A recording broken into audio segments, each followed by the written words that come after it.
በአሜሪካ አደገኛ ወንጀለኞች ተብለው ይፋ የተደረጉት 9 ኢትዮጵያውያን የፕሬዝዳንት ዶናልድ ትራምፕ አስተዳደር በስደተኞች ላይ እየወሰደ ካለው ጠንካራ እርምጃ ጋር በተያያዘ የአሜሪካ የሀገር ውስጥ ደህንነት መስሪያ ቤት ከሁሉም የከፋ አደገኛ የውጭ ዜጋ ወንጀለኞችን ዝርዝር ይፋ አድርጓል። ከሁሉም የከፉ አደገኛ ወንጀለኞች ተብለው በመጡበት አገር ተለይተው ማንነታቸው ይፋ የሆኑት ስደተኞች በተለያዩ ወንጀሎች ውስጥ ተሳትፈዋል በሚል በስደተኞችና የጉምሩክ ሕግ አስከባሪ በሆነው አይስ በቁጥጥር ስር የሚገኙ ናቸው። በዚህ ዝርዝር ውስጥ ከተለያዩ የዩናይትድ ስቴትስ ግዛቶች የተያዙ 8 ወንዶችና አንዲት ሴት ኢትዮጵያውያን ፎቶግራፍ ስም የፈጸሙት ወንጀልና ከየትኛውም የአሜሪካ ግዛት እንደሆነ ይፋ ተደርጓል። ኢትዮጵያውያኑ በግድያ፣ በዝውውር፣ የጦር መሳሪያ ይዞ በመገኘት፣ በዘረፋና በሌሎችም ወንጀሎች ላይ የተገኙ መሆናቸው የወጣ ዝርዝር ያመለክታል። አደገኛ ተብለው የተለዩት 9 ኢትዮጵያውያን ከአንዱ በስተቀር የሁሉም ፎቶ ፈጽመውባቸዋል ከተባሉት ወንጀሎች ጋር ለህዝብ ይፋ ተደርጓል። እነዚህም ሄኖክ ፍቃዱ፣ በረከት መኮንን፣ ብሩክ ታምራት፣ አዳን የሱፍ፣ መስፍን ሁሴን፣ ንግስቲ በየነ፣ ጳውሎስ ኪዳኔ፣ ሳምሶን ኪዳኔና ቤዛ ከበደ ናቸው። በህግ አስከባሪ ባለስልጣን አደገኛና ከሁሉ የከፋ ተብለው በቁጥጥር ስር የዋሉትና ከአሜሪካ ይባረራሉ ተብለው የተለዩት የሌላ አገር ዜጎች ትኩረት እንዲደረግባቸው ያደረጓቸው የወንጀል ድርጊቶችን ዘርዝሯል። ከተጠቀሱት መካከል የቤት ውስጥ ጥቃት፣ በተደጋጋሚ ጠጥቶ ማሽከርከር፣ ዘረፋ፣ ልጆችን ማገት፣ የሽብር ማስፈራሪያ፣ በጦር መሳሪያ ጥቃት መፈጸም፣ የተሰረቁ ንብረቶችን መቀበል፣ የፍርድ ቤት ትዕዛዝን አለማክበር፣ ህገወጥ የገንዘብ ዝውውር ይገኙባቸዋል።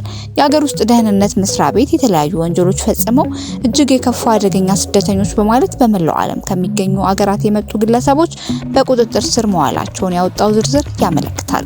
የመስሪያ ቤቱ ኃላፊ ክሪስቲ ኖም አሁን ይፋ የተደረገው ዝርዝር በአገሪቱ ውስጥ በሚገኙ ከባድ የወንጀል መዝገብ ያለባቸው የውጭ ዜጎችን ኢላማ በማድረግ የሚካሄደው ዘመቻ ለመጠናከሩ ማሳያ ነው ብለዋል። ከ2 ሳምንት በፊት አንድ አፍጋናዊ ስደተኛ ዋሽንግተን ውስጥ በሁለት የአሜሪካ ብሔራዊ ዘብ አባላት ላይ በፈጸመው አደገኛ ጥቃት አንዷን ሲገድል ሌላኛው ደግሞ ክፉኛ ካቆሰለ በኋላ የትራምፕ አስተዳደር ህገወጥ ስደተኞች ባሻገር ህጋዊዎቹን የሚመለከት እርምጃ እየወሰደ ነው። በጥቃቱ የተነሳ ከአፍጋኒስታውያኑ የቀረቡ ሁሉም የስደተኛና የጥገኝነት ጥያቄ ተጨማሪ የደህንነትና የማጣራት ስራዎች እስኪያከናውኑ ድረስ ላልተወሰነ ጊዜ እንዲቆሙ ተደርገዋል። በተጨማሪ የትራምፕ አስተዳደር ህጋዊ ሰነድ ያላቸው ኤርትራና ሶማሊያን ጨምሮ ከ19 ሀገራት ወደ አሜሪካ የገቡ ዜጎች የመኖሪያና የስራ ፈቃድ ላይ እንደገና ምርመራ እንደሚደረግ አስታውቋል። እንዲሁም ከየትኛውም አገራት ዜጎች የሚቀርቡ የጥገኝነት ጥያቄዎችን በአጠቃላይ ላልተወሰነ ጊዜ እንዲታገድ የተደረገ ሲሆን ፕሬዝዳንቱ ከ3ኛው ዓለም ሀገራት ስደተኞች ወደ አሜሪካ እንዳይገቡ የሚያደርግ ቋሚ እገዳ ለመጣል እቅድ እንዳላቸው ተናግረዋል። በተለይ ደግሞ ሶማሊያውያን ስደተኞች በመወንጀል አሜሪካ ውስጥ እንዲኖሩ እንደማይፈልጉ እንዲሁም ትውልደ ሶማሊያውያን የአሜሪካ ምክር ቤት አባል በማንቋሸሽ ያደረጉት ንግግር ፕሬዝዳንቱ ለስደተኞች ጥላቻ አላቸው እንዲባል አድርጓል።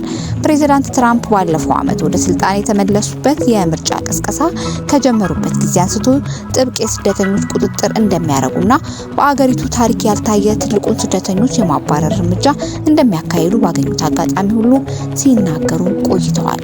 ትራምፕ ምርጫውን አሸንፈው ወደ ዋይት ሀውስ በተመለሱ ዕለት ነው ንግግራቸው ተግባራዊ የሚያደርጉ ውሳኔዎችን ማሳለፍ የጀመሩት። በዚህም ህገወጥ ስደተኞችን መያዝ፣ ማሰርና ከአሜሪካ ማባረርን ጨምሮ የቪዛና የጉዞ ክልከላዎችን ስራ ላይ አውለዋል። የአሜሪካ መንግስት አገሪቱ የድንበር ጥበቃውን በማጠናከር በአገር ውስጥ ደግሞ መጠነ ሰፊ አሰሳዎችን በማካሄድ ስደተኞችን በቁጥጥር ስር አውሏል። በተጨማሪ ስደተኞችን ወደ ሀገራቸውና ወደ ሌሎች ሶስተኛ ሀገራት በወታደራዊ አውሮፕላኖች በማሳፈር እያባረረ ነው። ባለፈው ዓመት ግንቦት የሀገር ውስጥ ደህንነት መስሪያ ቤት አማካሪ የሆኑት ስቴፈን ሚለር እንዳሉት የትራምፕ አስተዳደር በቀን 3000 ሰነድ አልባ የሆኑ ስደተኞችን ለመያዝ እቅድ እንዳለው አስታውቀው ነበር።